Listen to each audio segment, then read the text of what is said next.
শপথ গ্রহণের অনুষ্ঠানের ব্যবস্থা না করেন, তাহলে ঢাকা শহরের দক্ষিণের ভোটারদেরকে সাথে নিয়ে আমি নিজেই শপথ করে আমি আমার বিএনপি নেতা ইশাক হোসেন বলেছেন, সরকারের পক্ষ থেকে ঢাকা দক্ষিণ সিটি কর্পোরেশনের মেয়র হিসেবে অবিলম্বে তার শপথ আয়োজনের ব্যবস্থা নেওয়া না হলে ঢাকাবাসীকে সঙ্গে নিয়ে শপথ আয়োজন করা হবে।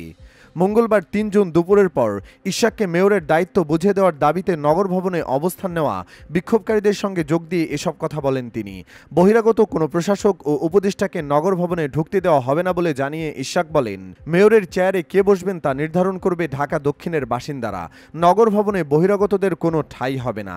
তিনি আরও বলেন, আপনারা দেখেছেন অন্তর্বর্তী সরকার এবং তার কতিপয় উপদেষ্টা পক্ষপাতদুষ্ট হয়ে আমাদের এই নির্বাচনের রায়ের পরে টালবাহানা করেছে। আমাকে শপথ না পড়ানোর মধ্য দিয়ে বাংলাদেশের সংবিধান লঙ্ঘন করেছে। নির্বাচন কমিশনের ক্ষমতা তারা অসম্মান করেছে। তারা আইন আদালত মানে না, তারা নির্বাচন কমিশন মানে না, তারা সংবিধান মানে না। তাহলে তারা মানেটা কি? এই বাংলাদেশের মানুষ, আমরা যদি আগামীকাল থেকে তাদের না মানা শুরু করি তাহলে এই দায়িত্ব কে নেবে? অন্তর্বর্তী সরকারের সমালোচনা করে ইশাক বলেন, পুরো বাংলাদেশ আমলে নিলে ঢাকা দক্ষিণ সিটির মেয়র খুবই সামান্য পদ। সর্বোচ্চ আদালতের রায়ের পরও শপথ পড়ানো নিয়ে যারা টালবাহানা করছে, কিভাবে তাদের অধীনে আগামী নির্বাচন একটি সুষ্ঠু নিরপেক্ষ নির্বাচন হতে পারে সেটা নিয়ে জনগণের মাঝে প্রশ্ন দেখা দিয়েছে। ঈদকে সামনে রেখে আজ থেকে আন্দোলন স্থগিতের ঘোষণা দিয়ে অবিভক্ত ঢাকা সিটির মেয়র সাদেক হোসেন খোকার ছেলে ও বিএনপির নেতা বলেন, দাবি আদায় না হলে ঈদের পর আবারও আন্দোলনের ঘোষণা দিয়ে ইশাক হোসেন বলেন, এই নগর ভবনে কোনো বহিরাগত প্রশাসক ও কোনো উপদেষ্টা প্রবেশ করতে পারবেন না। ঈদে নগরবাসীর সেবা নিশ্চিত করা ও জনগণের ভোগান্তি বিবেচনায় নিয়ে আপাতত কর্মসূচি শিথিল করা হয়েছে।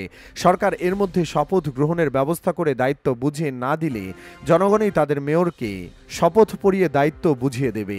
প্রসঙ্গত, ইশাক হোসেন মাস দুয়েক আগে আদালতের রায়ে মেয়র হওয়ার সুযোগ পান।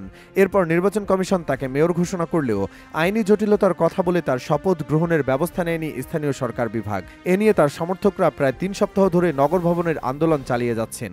এর আগে গত ২০২০ সালের ১ ফেব্রুয়ারি ঢাকা দক্ষিণ সিটির সর্বশেষ নির্বাচন হয়। তাতে বিএনপির আন্তর্জাতিক বিষয়ক কমিটির সদস্য ইশাক হোসেন ২.৫ লাখ ভোটের ব্যবধানে হারিয়ে মেয়র হন আওয়ামী লীগের ফজলে নূর তাপস। এই নির্বাচনের ফলাফল মেনে নেননি ইশাক।